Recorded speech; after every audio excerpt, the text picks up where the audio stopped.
يا أعدل الناس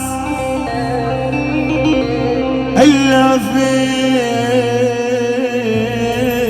معاملتي فيك الخصام وأنت الخصم والحكم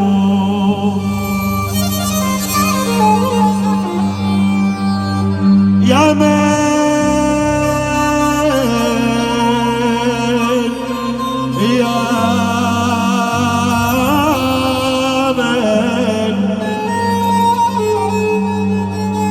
يا من يعز علينا أن نفارقه وجداننا بعد كل شيء الحكم عدل ويا الخلق حكمك يا خلي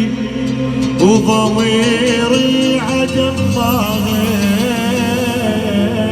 يخلي. شكرا